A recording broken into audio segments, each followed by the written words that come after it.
The crossover segment is one of the fastest growing not just here in the Philippines but in the world. We have the MG ZS and RX-5, the Geely Coolray and Ascara, and one of the mainstream ones like the Honda CR-V and the Toyota RAV4. And we got this, the Chery Tiggo 7.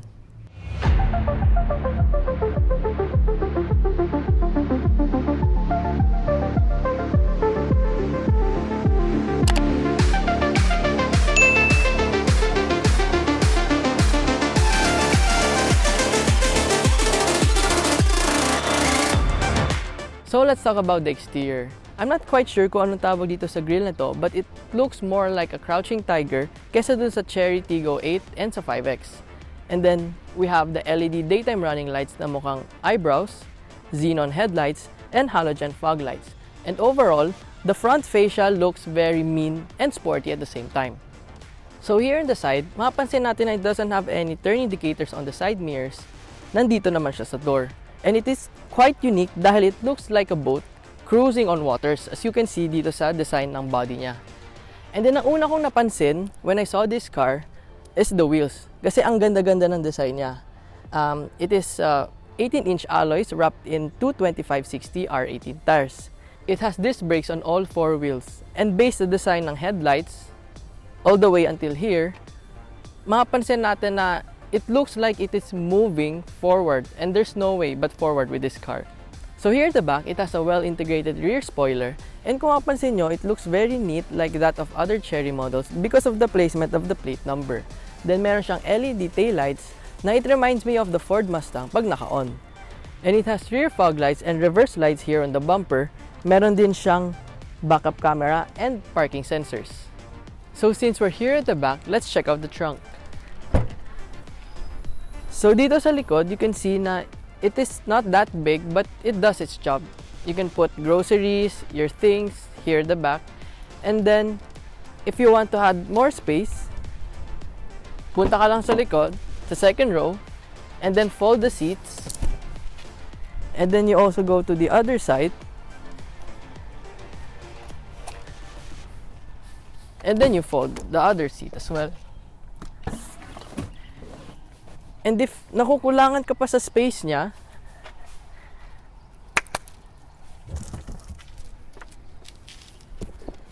thank you. You can remove this with just two hands, and then mafa-flatten mo na siya. And then below here, you have your spare tire and tools. Also, meron siyang cover dito sa taas. And if gusto mo siya tanggalin, naiinis ka sa kanya, you can just unhook them both. And then just pull and remove them.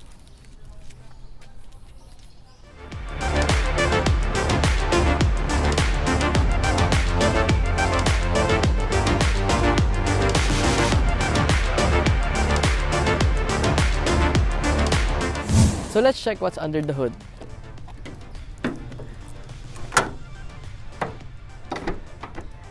So the Chery Tiggo 7 is powered by a 1.5-liter turbocharged gasoline engine with 145 horsepower and 210 Nm of torque.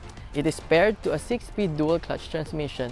And if the engine sounds familiar, it is because same sila ng engine ng Chery Tiggo 8.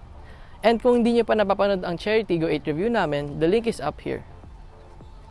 Safety features on the Chery Tiggo 7 include 6 airbags, ABS with EBD, emergency brake assist, brake override system, hill descent control, hill hold control, traction control, emergency stop signal or ESS, tire pressure monitoring system, and ISOFIX child seat anchor points. So the Chery Tiggo 7 has a smart key. So pwede mo lang siya ilagay sa pocket, and then you just press this button to open.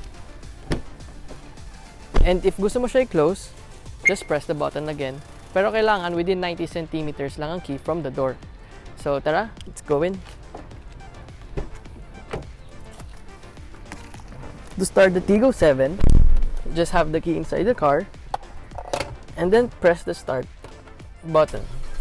And look, meron siyang sunroof.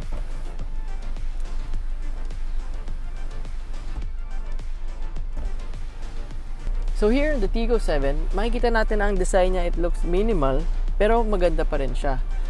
Mostly dito sa dashboard, it is hard plastics. Pero dito, meron namang soft touch plastic. And dito sa door niya, over here, it has fabric.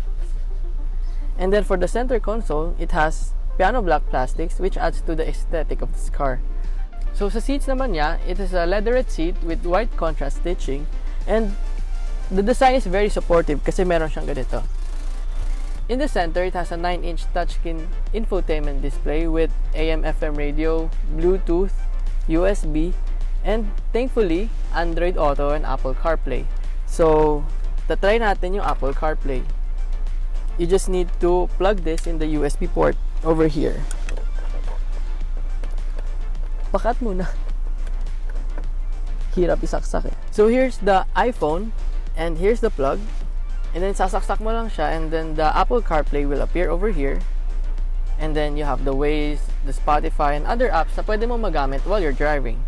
And ang masasabi ko lang sa USB port kanina is that pwede pa siyang ilipat sa other place na better, which is accessible para sa passenger. Kasi for the driver, mahirap siya abutin dito. And yes, we know na ayaw natin na while you're driving, may inaabot ka or may sasaksak ka because that can be dangerous.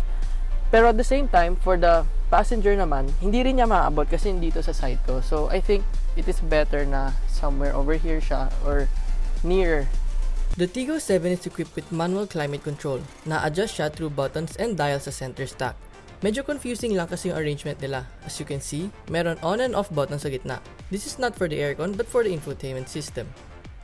To switch on the AC, turn the fan speed knob pero minsan dahil sa way na buksan siya, napapalakas masyado yung hangin. Yung off button naman medyo hindi halata sa temperature dial, especially since ino-on ang aircon through the fan speed dial. Medyo weird din na nandito sa climate controls ang driving mode button. The ENS actually stand for Eco and Sport modes. Better to have them on the center console.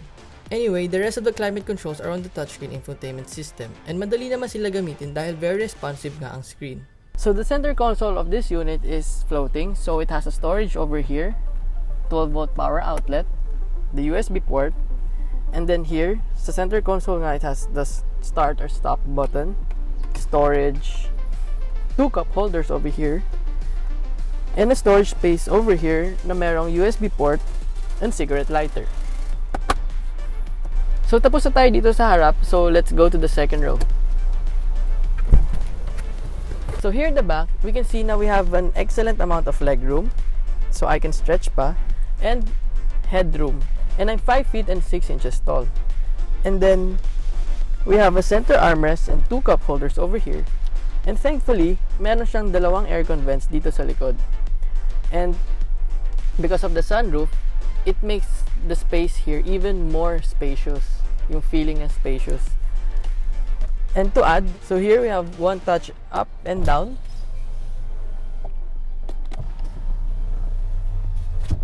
Yun.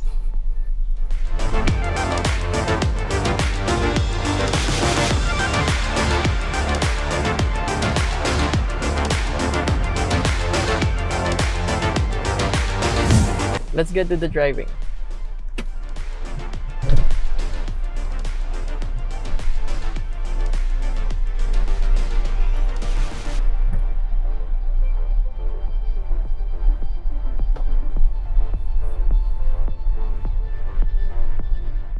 So dito sa Tiggo 7, maganda ang feedback ko sa kanya because maganda yung driving niya, maganda yung pull, and yung road noise, hindi mo siya maririnig. Except may times lang na marinig mo siya, pero very mahina lang. Tapos pagdating naman sa comfort, maganda yung seats niya, very comfortable upuan, and then hindi ka makangawit, and it hugs you in place as well. For the steering ng Tiggo 7, hindi siya ganun ka-light, hindi rin siya ganun kabigat, so tama lang siya.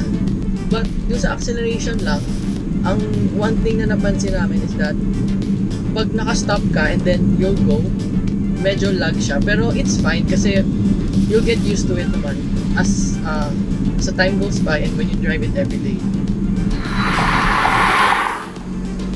And then sa acceleration din niya,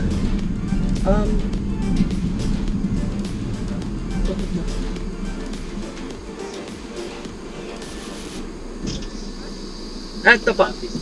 Sorry. Okay.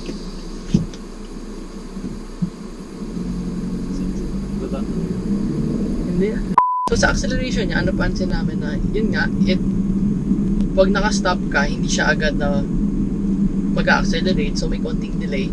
But, once na you get going na, okay yung speed niya, and maganda yung pull. Sobrang nice ng pull niya. And then, for the steering niya dito sa mga curves, na it's very good. Very planted siya sa ground. And then, it's not rubbery. And the steering is very precise, and yung pag-turn. So kahit nag-drive ako dito sa bumpy road, hindi mo siya gano'n mararamdaman. Kaya ang sarap niyang i-drive. Wala siyang mga rattles, walang mga sounds, mga creaks, kung ano-ano.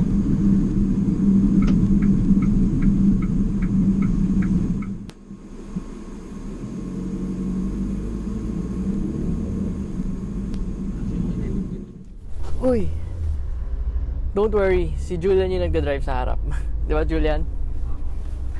So here at the back, makikita natin na it is very spacious. Feel ko kasya pa nga dito ang 4 people eh.